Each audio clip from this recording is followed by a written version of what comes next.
Selamat siang Bapak dan teman-teman. Baiklah, saya akan menjelaskan tentang penyusunan anggaran kas jangka pendek. Saya bernama Bakti Amrangus Mungsong dengan NIM C1C02156. Anggaran jangka pendek. Anggaran kas jangka pendek umumnya disusun dengan cara menelusuri jejak berbagai kegiatan perusahaan yang mengakibatkan terjadinya arus fisik masuk dan arus fisik keluar. Arus balik dari jejak arus fisik yang masuk akan mengakibatkan terjadinya arus kas keluar. Demikian pula sebaliknya, arus balik dari jejak berbagai arus fisik keluar akan mengakibatkan terjadinya arus kas masuk. Materi dan bahan lain-lain tenaga kerja, berbagai aktivitas tetap, jasa lain yang digunakan mengacu kepada proses produksi barang atau jasa, keluarlah kreditur atau pemilik dan pemerintah, dan ada pembeli produk. Dalam sebelumnya terlihat adanya 4 pihak yang sekaligus menjadi penyalur dana dan penerima dana. Mereka itu adalah: pertama, perusahaan yang melaksanakan proses produksi barang atau jasa sebagai pihak pertama dan pengambilan inisiatif atas terjadinya keseluruhan arus kas dan arus fisik dalam keseluruhan sistem ini.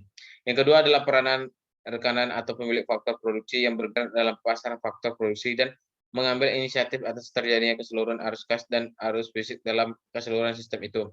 Yang ketiga ada konsumen atau pembeli produk perusahaan yang merupakan pihak yang membutuhkan produk perusahaan untuk dikonsumsi sendiri atau dijual kembali. Yang keempat ada pemilik atau dana pemerintah sebagai pihak yang mempercayakan modalnya untuk digunakan oleh perusahaan. Di antara perusahaan modal dan pemerintah hanya terjadi arus kas masuk dan arus kas keluar. Arus kas masuk terjadi pada saat pemilik dan kreditur menyerahkan modalnya pada perusahaan sebagai permintaan atau sebagai kredit. Sedangkan arus kas keluar terjadi pada saat perusahaan membayar kewajiban dalam bentuk pajak, restitusi, biaya materai, dan sebagai pada pemerintah. Transaksi ini disebut juga transaksi keuangan yang sebenarnya terputus-putus atau intertech.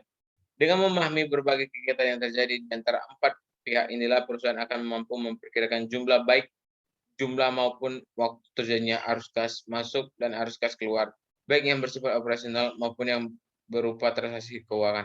Hasil perekaman arus kas masuk dan arus kas keluar ini disebut juga anggaran kas. Oh, baiklah, itulah materi dari saya. Saya ucapkan terima kasih kepada Bapak dan teman-teman yang telah menyimak video ini sampai habis. Saya ucapkan terima kasih.